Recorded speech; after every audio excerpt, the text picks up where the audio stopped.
Oh, hey, guys. I've been meaning to ask you. I've been doing a podcast.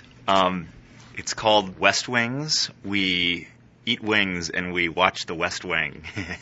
It's gonna be super easy. Do you guys want to be guests? Grant, hear the words that I say to you. Your podcast will fail.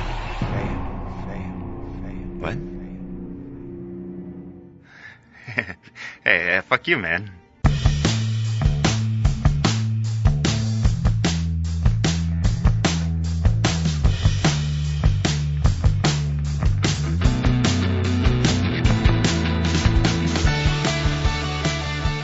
From Buffalo, New York, watch you don't sunburn your frostbite. It's the Struggle is Real Buffalo Music Podcast.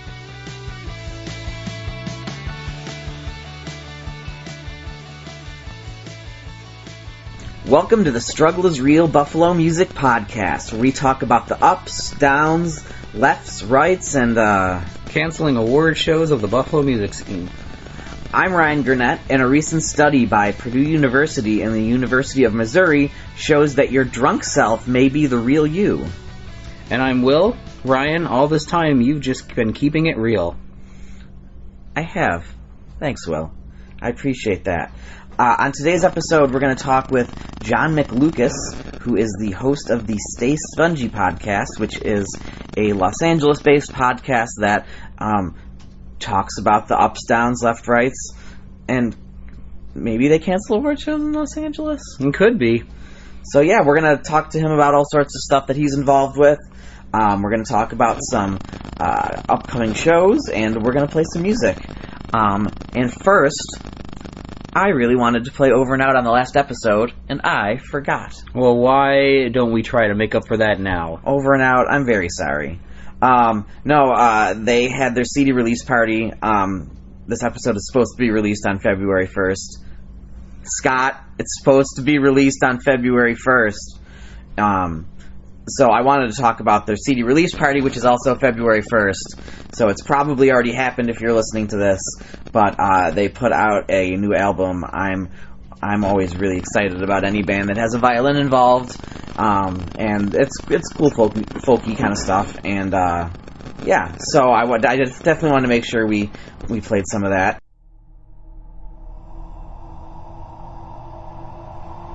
Your podcast will fail. What?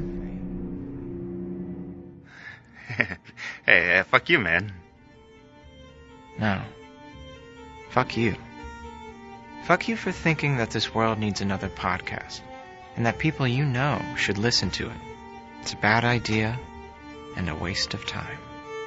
It's not a bad idea. It's a good creative outlet. A creative outlet. Is that what you call an hour and a half of unedited bad audio from your living room? Yeah, why not? So, it is a frigid, cold time of year as we hunch in the corner of the unheated, struggling studios, because the heater makes noise, and that's not good for this kind of thing. But I was able to get out to one show that I wanted to talk about. On January 15th, I went to a house show. Well, Webb, when was the last time you went to a house show? Probably in November. November? Who'd you see at a house show in November? Didn't we do Pocket Vinyl at a house show in November? Or was that earlier than that? That is technically a law office. It's a law office. Well, that was the last time I've been in a house for a show. Well, it was... I had gone to one in a recording studio in Elma a few months ago with Lady of the Tiger. But this was the first non-performing house show I've been to in about 15 years, I think. I'd like to thank the kindly old man in the back of the room for having me not be the oldest person there. I really appreciated that. I went to see Ghost Pool. I didn't get to see Ghost Pool. No one got to see Ghost Pool. The show was broken up early by the police. So I actually left just a little before that. So it kind of works out. But it was at the Carpool House. Carpool is a local band. They just moved from Rochester to Buffalo. Hopefully they will be doing more shows at their house, and I will be happy to talk about it. It was a nice place for a show. They played with a band called Lily Graves from Syracuse. They were both kind of launching off for tour, and then Ghost Pool was scheduled to play last. Somewhere between Carpool and Lily Graves, the cops showed up and shut everything down, but I got to see Milo Dune, who is always excellent. He did his first set with an electric guitar, which had a little extra added energy, and I think works well for his the kind of emo scream he has that works so well with him. And I saw Previous Love, which is really cool. Have you ever heard of Previous Love, Will Webb? No, I haven't. Previous Love is typically a very loud shoegaze band, but their drummer was unable to make the show last minute, so it was just Steve, the bass player, and Gary, the singer. So it was a real sparse set, but it was still really cool. It highlights how well their songs are written, just to kind of hear them stripped down like that. And I'm really happy I got to see them the first time like that. And but they're usually real loud, but the singer has just tons of effects on his guitar, so everything sounded very atmospheric, and it still filled the room nicely.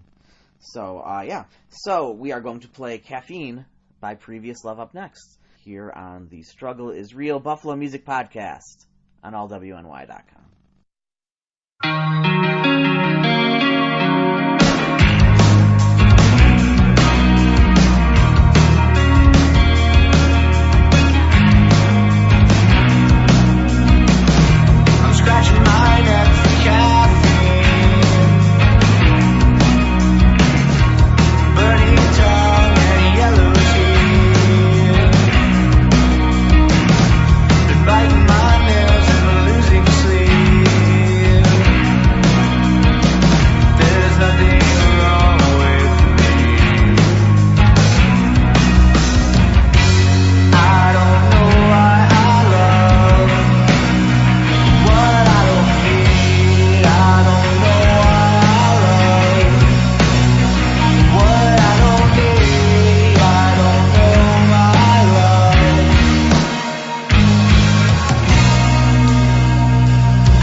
This is John McLucas from the Stay Spongy Show podcast, and you're listening to the Struggle is Real Buffalo Music Podcast on allwny.com. And today we're here with John McLucas from the Stay Spongy podcast, a podcast that is run out of Los Angeles that focuses on careers in the music business. Hey, John. Thanks for joining us. Well, thank you for having me. It's good to be here, and thanks for spending your Thursday night with me. Oh, no problem. So, to start from the top, what does Stay Spongy mean? Stay Spongy is about being open-minded and willing to soak in knowledge, hence the terrible sponge pun. And it originally started as a joke between a bunch of audio engineers about me being Sponge Daddy, which was like the king of soaking in new information and learning, which is a weird thing to one-up people on, but that's what I did. And then it kind of caught on, and when I decided to start this podcast, I didn't know what to call it, so I was like, I'll go with the sponge pun, and people have really embraced it. It's just really about being open-minded and going at whatever you can and with whatever opportunity comes forward. I kind of wish it was called Sponge Daddy now. Oh, that'd be... Isn't the Sponge Daddy that little squeegee thing that has the smiley face out of it? Yeah. It's on like the Shark Tank sponge. Yep. So, I can't copyrighted. You can't, so stay spongy. Only anecdotally am I Sponge Daddy. Officially, I am John McLucas, not officially Sponge Daddy. I'd like it if Sponge Daddy was your hip hop producer name. Yeah, if we can do that. I think that's completely reasonable. Can you do the middle name like John Sponge Daddy McLucas? There we go. Yeah. Maybe if it's one word, or then. Oh yeah, it's a different we can do that too. Because I definitely couldn't trademark that. We could even spell it wrong if we wanted. You can spell sponge like Spunj if you want. I mean, when it comes to hip hop producer names, spelling really goes out the window. Yep. So, what's the website for your podcast? How can people find you? You can go to stayspongyshow.com, and that'll just have the podcast will pop up right there, and you'll see everything. Sure. And so is it weekly episodes, bi-weekly episodes? How often do you produce content? So I have a podcast coming on every Monday morning at 1 a.m. Pacific time. So as soon as you wake up for your commute, wherever you are in the world, you will have your Stay Spongy episode in your pocket to start off your week. I love that. Very cool. So since the whole concept of the show is Stay Spongy, you're trying to learn and absorb new information. What has it taught you? You've been going since July.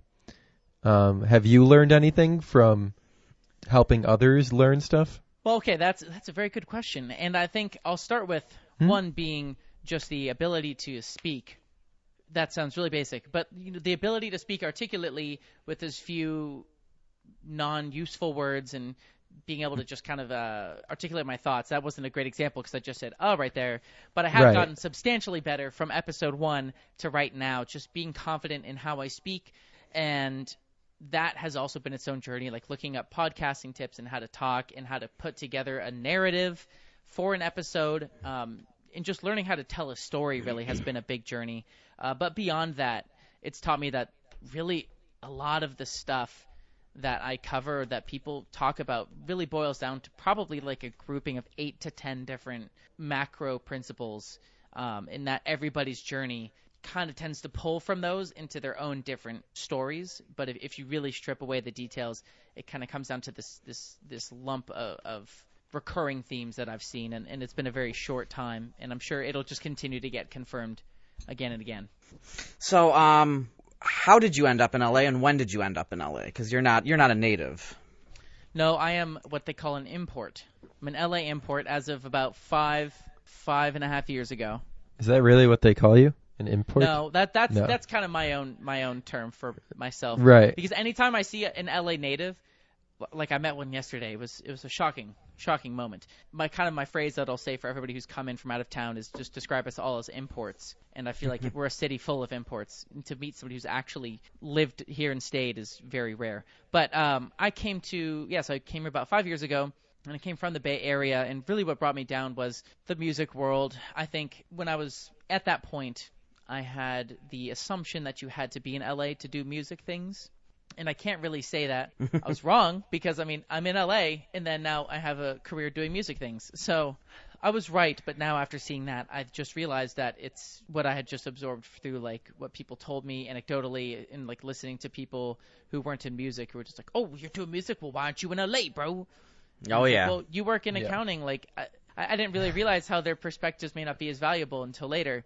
But at the end of the day, it worked, and I can't hate on the city that bad that has given me a career. Well, I won't say given. That I've squeezed a career out of.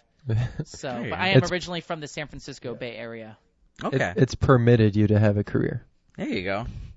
I've strangled a career out of it. Well, would you still recommend it to some? You said you used to think that you needed to be in LA. An aspiring producer who is in your shoes 5 years ago, what would you tell them? I would tell them there's no right answer because I will get to an answer, but I think at the end of the day, there's no right or wrong to it. I'll say this. The benefit of a city like LA is, so my assistant right-hand man and my first employee, Stephen Ward, he grew up in Sacramento, which is about 5-6 hours north of me, and we met at a conference. Blah, blah, blah. Long story short, working together a lot, and I wanted to poach him and make him come down here to work with me more. I get him to come down, and he's kind of deciding on his move-in date, and I'm like, I call him, and I'm like, hey, what day are you moving down? I think he said the 21st. I'm like, come down on the 20th. I need you on a session with a Grammy-winning engineer on the 21st. And that's the kind of thing that happens in LA, where you can just arrive to a city, and then the next day you're working with a guy who's, recorded David Bowie and Elton John and produced Judas Priest records. And, that's what can happen. And technically that can happen in any city, but the chances are higher that those spontaneous opportunities happen. And it's happened many times, something like that. Wow. So that's what the city kind of gives you, or not gives you. That's what the city can provide, is those moments where then you can flex on people by saying you've worked with bigger names. But at the same time, you don't need that to build a career. In all kinds of cities, based on my circle of producer friends that I'm watching crush it in Lincoln, Nebraska, anywhere from there to guys who work completely remote to guys who work in other large cities. So I'd tell that guy or girl, if you want to change it up and if you have baggage where you're living now and you want a fresh start, come here. If you're willing, but no matter where you are, it's going to be no harder or no easier, because there's way more opportunity here, but way more competition.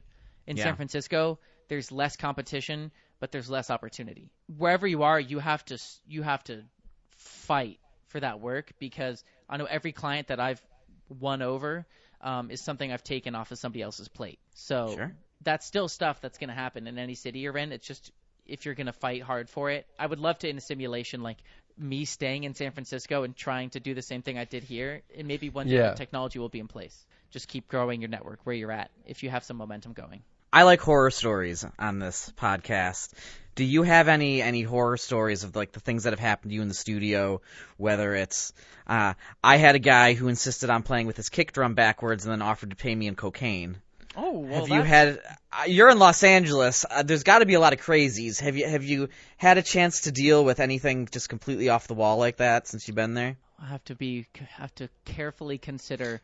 You don't have to name names. Oh, I know. It's completely cool if you want to, but you don't have to.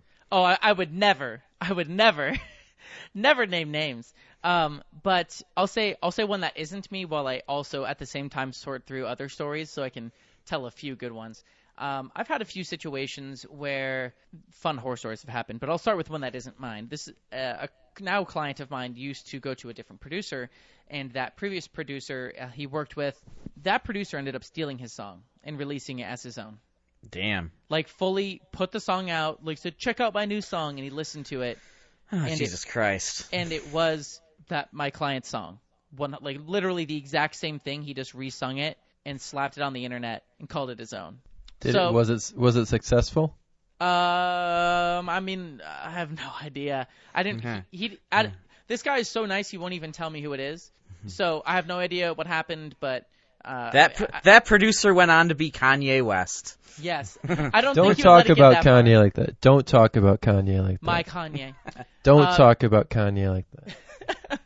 So that's one that wasn't me, but it was definitely wow, are you kidding me, bro? Moment. Well, okay, I'll say this. I've been very fortunate, and I think a lot of my this isn't even me giving the corporate answer. I think I have mitigated a lot of the problems, a lot of the major scary cocaine problems, by the fact that I try to over-communicate my expectations with an artist when they spend time with me, and I put a lot of effort into, setting my boundaries and what I expect from them when they come and present their music, and what I'm also very clear about what I'm going to give them. A very formal and friendly way about it, and that's mitigated a lot of things. That being said, I am not immune to the situations where people come in and there are zero lyrics written. Or, and then I'm just like, I just go get Starbucks and like hang out for a while they're coming up with lyrics, which is fine. At the end of the day, it's my time, and that it affects them, not me. I've had those situations. Yeah, I've had guys just insist that, we use the drum sound that they've recorded, and then I open it up and it's like a tuna fish of a kick drum or something, and it's just, man, and then of course I replace it with the sample, and they're like, yeah, it sounds great. And I'm like, yeah, it does. So. Sometimes it's really a balance of knowing. They always sound so surprised, don't they? They do, because at times they'll send the reference track, and it's just some slamming huge rock mix, and it's like, oh, but you want the drums natural, right? And like, yeah, we do. We want it natural, like this song, and it's just all like completely robotic sounding. Process stuff. It's like, cool, I get you. You want me to naturally slide my samples into the mix. Great. That's the answer. I've been blessed with really good parents that taught me a lot of great ways to deal with difficult situations, as well as a lot of my own evolution and having a fantastic partner. And I think that's helped me mitigate a lot of those people, and I can really sniff them out quick. I've had one close encounter where they were pretty much harassing me through Messenger because I, said like, oh, unfortunately, I'm not in a position where I take paid projects anymore, which is, a very kind thing to say to somebody who's looking for me to spend a full week on their music. Then they ask, well, like, oh, well, what are you charging this client? And I was like, well, every project's needs are different. She brings in her band, and I record them. You'd like me to play everything and write everything, so it's a different scale. And then it just got worse, and then I was told, oh, I thought you were a friend. Goodbye, and then I got blocked. So. oh, Messenger. Yeah. So that's not so bad. That's not so bad. It's not so bad because part of what I do is I make it pretty clear up front that I'm a serious professional with what I do. And I don't even put a date in my calendar until somebody's signed the online electronic agreement, as well as put down a deposit for that project, and then we talk dates. Well, you should try that, Ryan. Maybe you should try acting like a professional. That would probably help. Roast it. As soon as I get paid, I'll start acting like a professional. Oh. I wrote a really mean... Once you get paid like a professional. I wrote a really mean review about a band, and people started writing, and you're like, you're so unprofessional. And it's like, I'm not professional at all. Professional means I would kind of infer that one is getting paid for what they're doing. So, yes. Yeah. You know what? That's a great response. In one of your podcast episodes, you did a Q&A on when to work for free. Elaborate, please. Yeah, okay. I especially after me saying, that person blocked me because they wanted to work for free, and I politely said no. I'd say, okay, for me, I look at it like supply and demand. And where you are in your momentum as a creative. Because when I started out, I opened the door to my parents' living room when I was 16, and nothing but air wafted in. So then it was at that point that I realized maybe I should do some things. Then I'll have something to show people, and maybe they'll like it. The only way to have a portfolio was to, of course, work for free. Or like, hey, bro, like you get the Pizza Hut, like I'll record you today, something like that. And that's a great deal to strike. Honestly, just getting you can at least usually weasel food out of people for the day. If you're like, hey, I'm learning, I'm not going to charge you. If you could just like covered like lunch and dinner, since we'll be recording all day, like that's all I'm looking for. Just feed me, and I'll do my best to make you a song. It's just a great way for people to start out and to have a portfolio, because you can't really warrant charging people without having something to show what they're going to get. And really, before you can even get to that point, you need to record or write or produce 50 terrible songs, and then your songs will be better, and you'll have a product that's actually valuable because it's decent. Sure. So it's really just working for free is a great way to get your reps in or get your practice in, as well as there is still a place for working for free, or maybe working on spec or working on the back end, which is something I actually still do and will always do. So I still do test mixes or test productions. So I was like, I'll spend a little time on your track, show you where I want it to, where I envision you're saying you want it to go, and if you agree, then cool, come on down. Like, then we'll take it and do the whole thing. If not, then no hate. We're not the right match. Like, I'm glad I did it so you didn't end up with a song you hate. So I still do that in a different way. But if you're starting out, you need to create demand, and the only way you can do that is by having good products. The only way you can have a good product is by practicing on your buddies. So, one of the things we end up talking about on here a lot is kind of the great myth of musicians playing for exposure.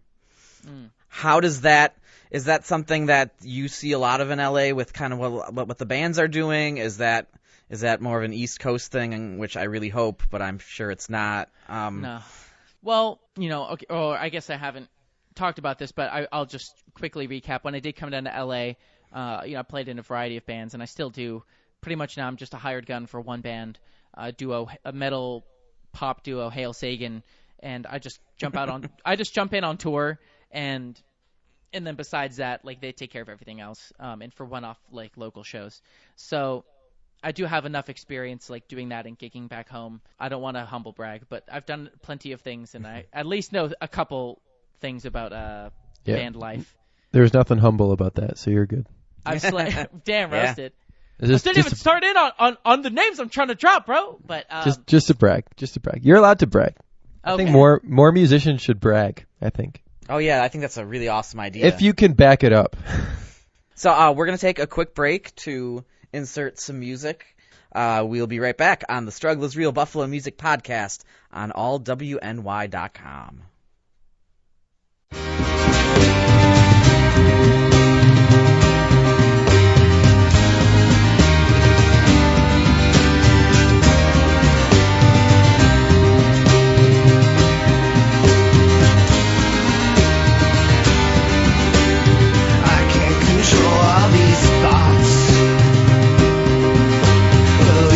Could do is just comfort me. After these drinks we'll do shots, and then later on take your shot at me. It gets late and can't be friends anymore. Life's so short, don't give up. This is it, all we've got. Be so depressed, kind of like I was when I was young. Back then I would get so upset, instead of just hanging out having fun. It gets late and can't be friends anymore. Life's so short, don't give up. This is it, all we've got. Let's agree to disagree. We'll get this resolved, please don't shout at me. I know that I'll stop making sense, but somehow we continue arguing. It gets late and can't be friends anymore. Life's so short, don't give up. This is it, all we've got.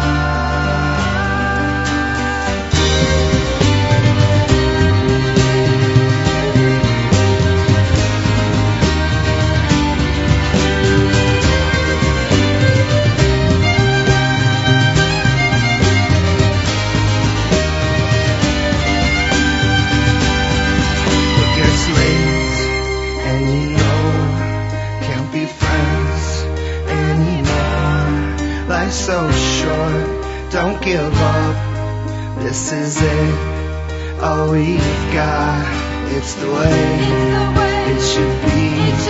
I'm not yours. Can you see? You don't care. I don't mind. This is our waste of time.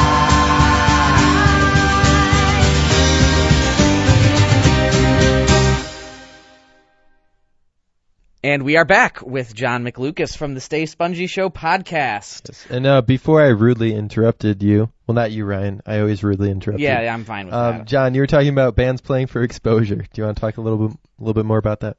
Yeah. And to the flexing point, the only reason I brought any of that stuff up is, to me, it's always important that like people who talk on a subject are somewhat of an expert in that field. So coming in as a music producer, I at least want to let people know that it's like, yeah, I do that, but I also work the other end, and I've spent enough time in a van around, like, and sleeping in it, and it's been super fun. But just so people know that I'm not talking out of my butt. Yes, it's very pervasive. If nothing, it's more like pay to play. And it's an unfortunate situation where like anybody now can play at the Whiskey. All you have to do is throw down like $500 and then try to sell your pre-sales and then get your family to buy up the rest, and hopefully you can make $0 if you have a wealthy parent or something. So that's in an unfortunate state where, I love the free market. I love it. But what happens when you have places that don't want to innovate and want to instead sit on their brand name and just sit on like the legacy that they have, and because they have the demand, will just milk that as much as they can, instead of really trying to like stay up to date and fresh and really try to bring value and only curate. Instead of curating the music that a lot of these venues bring in, it's just like, cool, who's got the cash? Like, we'll take the security financially, which is fine. Like, at the end of the day, they want to keep their lights on. That's number one priority for any business. But it's the unfortunate circumstance that then falls on the artists or the bands, and then it dilutes their reputation of the venue. But then, it's kind of this downward spiral, and that's been a very common thing here, unfortunately. Sure. Is there a lot of pay-to-play out in Los Angeles? I mean, there's definitely the main places that do it. A lot of the smaller places, there are still small venues that will pay bands. Sure. They tend to be more of the niche spots that are, a little more difficult to get into, but they do value the art, and they make sure that whoever they bring in is, it's the opposite. They make sure that they bring good people in. They only let the bands that they like, and they might try bands out, and if they fail, it's like, cool, we're never going to touch you again. Sure. How much does a local concert cost in LA? Just curious. Oh. Or or talking about just local bands? We're talking local bands. Just local bands. Okay. You're going out to see 4 local bands. How much are you paying for it in LA? Anywhere from like $10 to $15 probably. Oh, look at that.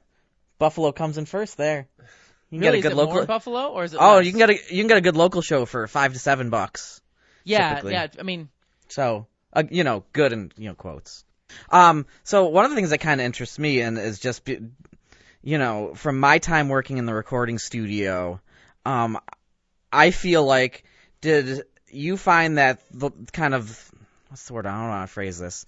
Did the legalization and openness of the availability of marijuana, do you think that kind of changed I don't know, as a producer, as a studio guy, some of what your job is babysitting, Yes. So did when that changed in California, did that kind of change the number of people you were seeing coming in, or the amount of marijuana you saw? Like, how did that kind of change the way it worked out there? It's so common here, and it's such a dense piece of the culture that by the time it was legalized, everybody that wanted weed already had their med card. Like, it wasn't even – it was a slight change. The only difference is slowly watching all the medical places get their commercial license. But honestly, I've had always a very firm, like, no smoking anything or vaping anything in my walls. Just for the sake of the smell, staying on anything and bringing in a client who maybe doesn't want to smell that smell. Absolutely. But, so that's always been something I've instilled, and people know that, so they just take it outside. And, it's never stopped anybody in California. So it's been the same. Nate, I like this idea of us going to Los Angeles together. This is sounding better by the day. So from where you are, when I say the Buffalo, New York music scene, what do you think of? From what Anthony said, he's found a lot of opportunity in there, so he's kind of painted a positive light as far as the people that he's found and been able to bring into the studio and been able to help out and really kick up a notch with his work. So I might have a skewed perception because that's he's my only touch of your corner of the world that I have. Yeah. No, I would say, like, for the stuff that he's producing, that's kind of one of the kind of parts of the scene that's thriving most, is like that sort of metal and hardcore community. Yeah, absolutely. Has always been really strong, at least as long as I've been a part of it. Yeah, no, that's been since Snapcase and like Every Time I Die. Every Time I Die, yeah, there's are there any as a producer, as an engineer, are there any names you want to brag about that you worked with? Okay, wow, now this is my moment to flex. Free reign, no judgment. We've had a guest who worked with Eminem, so like I can't top that. Okay, let's see what you got. Maybe I can top it depending on what you like. Oh boy. Because, Eminem's a very polarizing name, so you might think Eminem's trash and like, oh, who gives a crap? He's the worst human. Like, he's garbage. Okay, let me think how hard I can flex. It's not that hard, but so that big engineer. I mean, he's like in his 70s now, but he's still engineering, which is crazy. His name is Dennis Mackay. I got to, help co-produce and engineer a song with a client of his, and we're going to be working together a lot this year because he liked what we did last year. So do you guys remember when Judas Priest went on the stand and had to swear that they didn't put like demon messages in their music? Oh yeah, I think that just hit like the 33rd anniversary of that. I saw some posts online about that. That was fantastic. He schooled Congress. He produced that album. Oh no shit. Oh, that's awesome. And he has so many amazing stories just about like all the cameras that went off when they're like, Dennis, you produced this, right? And he's like, yes, and just all the cameras exploding, like trying to capture the next headline. But so Dennis is probably one of the biggest names in audio and the music world that I've worked with, and all that guy, stories about David Bowie and Elton John, and working with George Martin, the fifth Beatle guy, and all those cool things. So that was amazing. As a drummer, probably the biggest names that I could flex on would be Primus. Coheed and Cambria and Tool are all bands that would be open for on a festival. It was just those three, one other band, and then the band I was in at the time. But those are probably some of the bigger names I think are more household names. I mean, there's a lot more names I would throw around if you guys are LA based, but I don't think they're not going to have as much impact unless you're crawling in the dirt over here. While we're running out of time with you, do you have any bands from Los Angeles that you'd recommend us listen to? Like, what are you digging right now in Los Angeles? Can you give us some names? These aren't actually specifically LA, but these are some smaller artists, a couple smaller artists that you may not know. Sure. And I've been thinking about doing it for LA. Okay, here, I got a couple names for you. These are LA people. So the first one is It's Butter, so IT''S, Butter. Right. They wanted to be called Butter, but somebody else has already called that. So they said, screw you, we're It's Butter. I like that. And it worked. They are like funky fusion stuff, and that's really a pleasure. And our newer artist that I was working with yesterday, not trying to plug the stuff I do, but that's nothing wrong with that. Yeah, we're all about self-promotion here. His project's name is called Last Cadence, and he has so far as one song. We just finished recording the other two, and so now they're in the final stages of that. He's a really, really good composer. So just the way he arranges songs, like he's got a really good old brain on his shoulders. And then if I can plug another one of my clients, I'm going to plug another one of my clients, is Shauna Serene. So Shauna spelled Shauna, and then Serene spelled like Serenity, Serene. She does a lot of quirky progressive music, and it's very dark. She's an LA local as well as Last Cadence. It's a lot of dark, very spiritual, very production heavy, a lot of cool vocal things happening. And I co-wrote actually most of the first EP, and we're working on a lot of new stuff together. And then one band from my hometown, being Raiju, Raiju.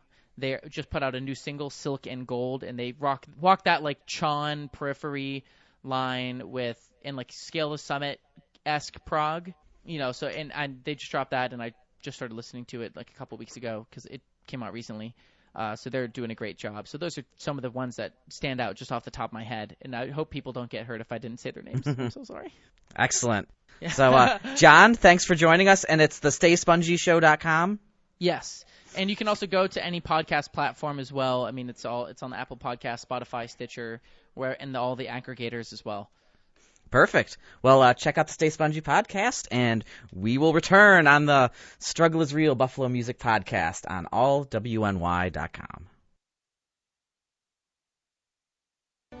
This has been done 1,000,000 times, Grant. It's a bad idea, and your podcast will fail. Who cares? It's just for fun. It's not fun for me. It's not fun for anyone, Grant. What would you say is the value of it? I think it would be fun to hang out with my friends and watch my favorite show and eat wings. There's nothing wrong with that. There isn't. So why don't you just do that? Why does it have to be a podcast? Because at the end I'll have created something. Created what, though?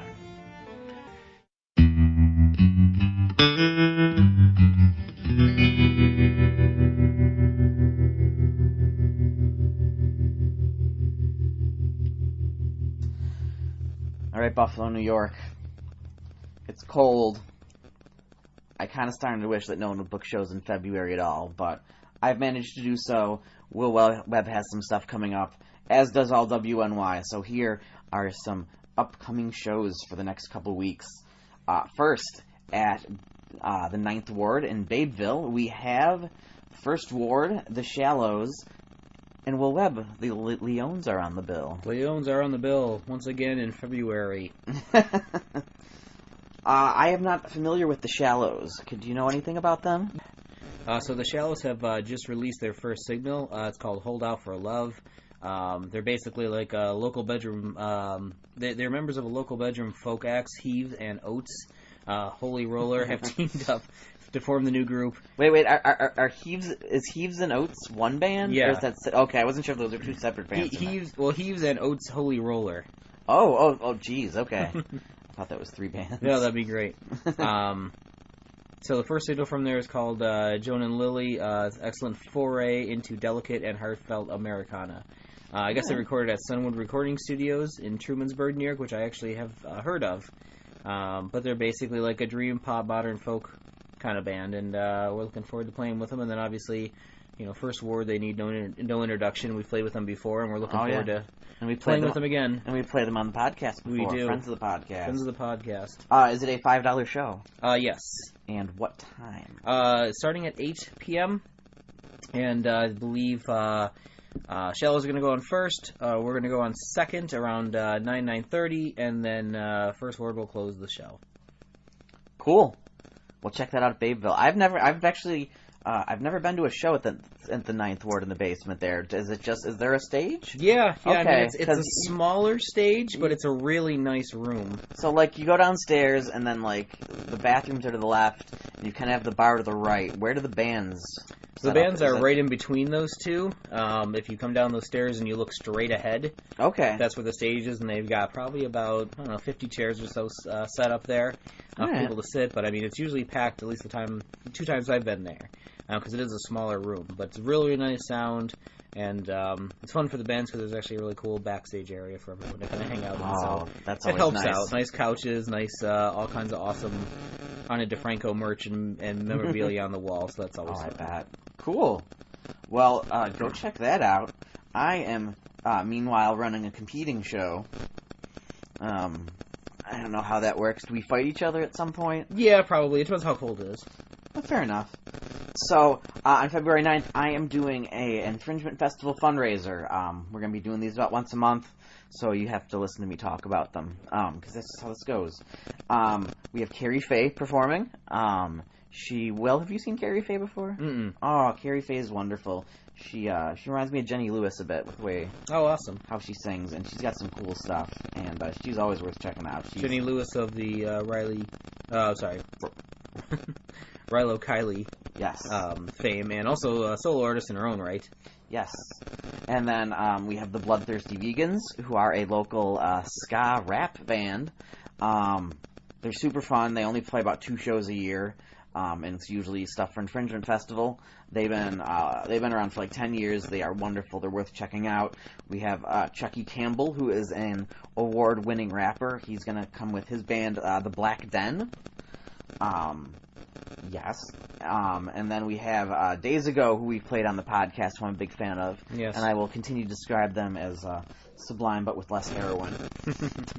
Well, we have Toy Box Brigade, who we got to see at Warped Tour, and they're a super fun band. And then DJ Soyotos will be spinning in between bands for the whole night, and it's going to be a ton of fun. It's we're trying to get some diverse bills and some different stuff going on, and I think this is a pretty good night. We also have someone is coming to do what they sent me in the Facebook message was clown/physical comedy.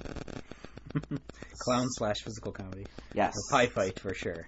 So I don't it's just with Infringement Festival, it's one of those things. You just kind of give people the space, and what they do with it's completely up to them.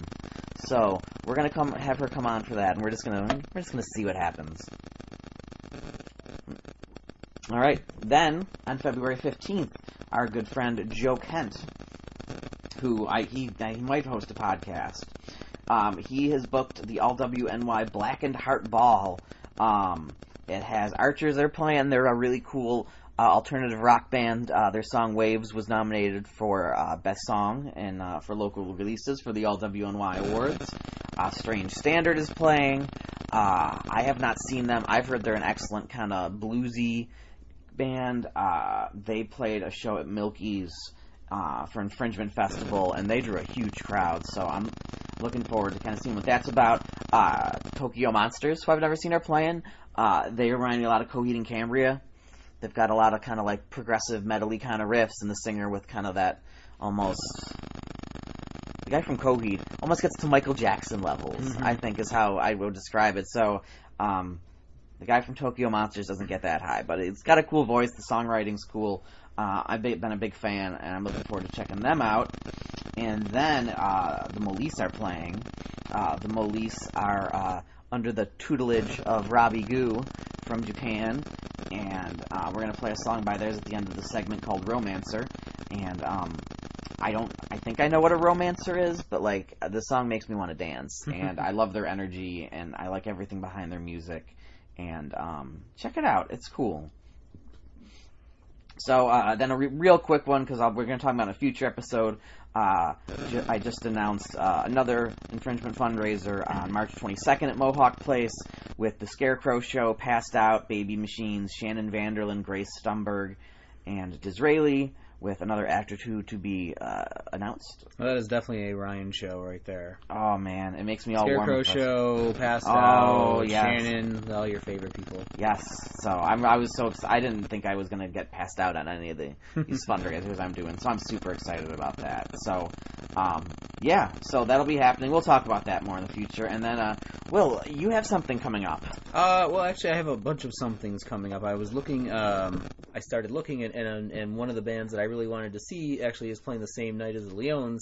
Live is going to be playing in Niagara Falls, and I've never seen them. I've seen Ed Kowalczyk a couple times doing a solo stuff, which is basically just live. Yeah. But the band's playing there, and tickets are like a weird, only $25 kind of show, and you're like, geez, I'd rather kind of go to that than play my own show. But I can't get out of that one. But so what I did is I started looking online and said, okay, what concerts are coming this year? And my rule is, one, I'm going to have to go by myself if I want to go. And no, I can't get anyone else to go with me. That's okay. Okay, I'll go with you to concerts. 2. Thank you. 2. Swallowing at the same time. 2. It's even if I'm not very close to the concert, I figure I can drive at least 4 hours away, which gives me Toronto, big cities, gives me Pittsburgh, gives me Cleveland, gives me Syracuse, and a bunch of places in the area. So already I'm planning on going to Muse, which is a ticket I was already had, but that's in March. Tickets for The Who. They're coming to Buffalo. so that's a close one. Yeah. I've never seen The Who before, and it's just one of those things where it's like, it seems like 2019 is going to be the year of classic rock. If you want to see classic rock shows, The Who is playing, the Stones are playing, another one that I just got tickets for, Elton John. Oh, where's Elton John playing? Everywhere. He's basically on a 3-year farewell tour. So he's playing in all those cities I just mentioned. He was just here in Buffalo, and I didn't go. Oh. And not because I had anything better to do. I just kind of assumed tickets were just a little bit too expensive, and I wasn't going to go. Yeah. Since he's playing 300 shows, tickets aren't as expensive as I thought. And it's one of those things that's like, I probably won't get a chance to see him again. Yeah. And even if I'm, not the biggest fan of any of these bands in the world, I'm still enough of a fan that I would want to go. And one of the other things I'm looking to do is Paul McCartney's playing, too. Never seen a Beatle. Ooh. And I would have to fly to another city to see him. But I think it might be one of those times where it's like, if I don't see him now, I might end up with the same kind of thing. Yeah. The other thing is that in a couple of weeks, the lineup should be announced for Woodstock 50. And I think that's what it was. Is I basically just kind of said, well, you know what? I got some bands that are coming around that I've never seen before, and before it gets too late, I just want to say I saw them because I went through and I started like keeping track of all of my bands that I've seen, over the years, and I've seen a lot of them, and I've seen a lot of my favorite ones. But there's always a few that I was like, man, why didn't I go and see so and so when they were here 9 times? Now they're dead. Yeah. That is what we should all do, folks. Get out of the house and do things while you can, because things don't last forever. Yep, and things come up and things get canceled. Exactly. All right, so as mentioned earlier from the February 15th show, the All WNY Blackened Heart Ball, which is, I'm pretty positive it's Stamps, and I don't have it written down, but Yes, it is at Stamps. It is at Stamps. Oh yeah, there it says at Stamps. I need to learn how to read. So, from that show, we are going to play some Molise. So here is Romancer on the Struggle is Real Buffalo Music Podcast on allwny.com.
どい目をしていた世界はとても広いそう言ってるみたいだ飛ばさはささやいた頭の中はもっと広い想像したいだけ想像すればいい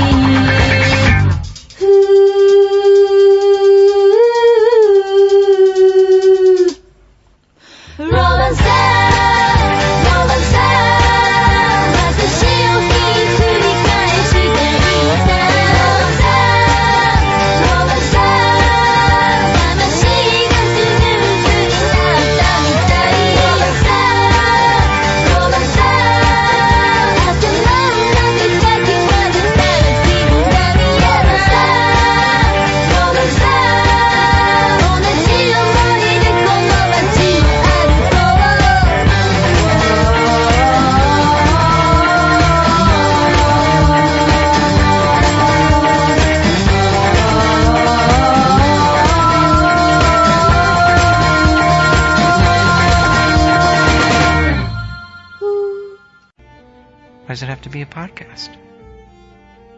Because at the end I'll have created something. Created what, though?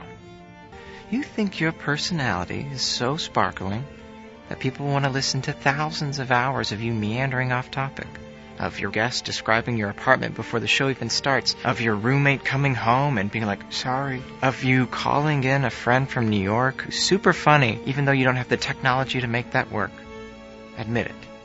Admit what? Admit that deep down, you know this is a complete waste of time. I already bought the gear. Return it, and then spend the money on literally anything else. No, it's fun! It's fun! It's fun!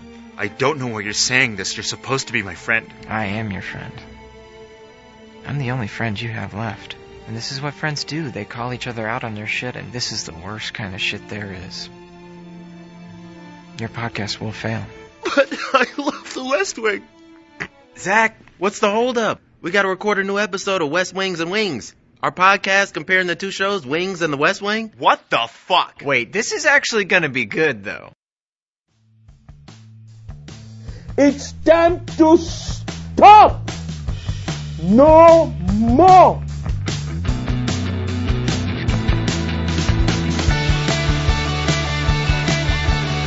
That is all we have for episode 29. 29 episodes. Almost 30, as they say. Oh man, the podcast is getting into its middle ages. Mm-hmm. Oh man. Saving for retirement. It's only a matter of time before we get our AARP card.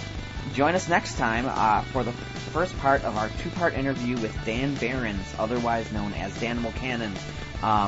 We had Dan on. Typically, we do like a 45-minute interview. We tune it down to 30 minutes.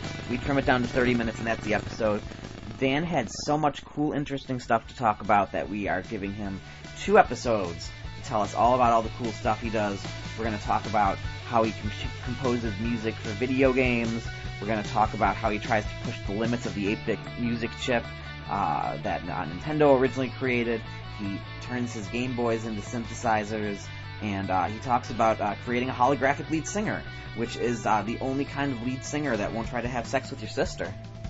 And visit John McLucas on the Stay Spongy podcast at StaySpongyShow.com. And check out All WNY and AllWNY.com or by downloading the All WNY app. There you can find the local music stream and its family of podcasts, including The Skeleton Closet with Carl Winslow, Corey Comments, The Nick and Dan Show, the Think So Joe podcast, hosted by Karina DeFabio and Squids Turkleton, and our favorite podcast, The Big Picture with Michael Sargent, where you can learn how to properly light your next photo session and build a wall to keep immigrants out. Anyway, folks, you can check us out at Facebook.com/The Struggle Is Real Podcast. We are on Twitter at SIR Podcast NY. You can find me on the social medias at Sir William Idol. Folks, you know you're listening. Leffler gives us numbers, unless he's lying to us about the numbers, just so we keep doing this to appease us, which has dawned on me that maybe it's just like, we have like 8 people, but he likes having content, so he's like, you guys have hundreds of listeners. Right. We know you're listening, folks. give us some feedback. Let us know what you like. Let us know what you don't like. Let us know what you want us to talk about, what kind of bands you want. We are always open to feedback. And yes, so that is all for us this week. I am very excited about the Animal Cannon for our next episode. Being a musician is chaos, so be kind to everybody. See you next time, and keep struggling.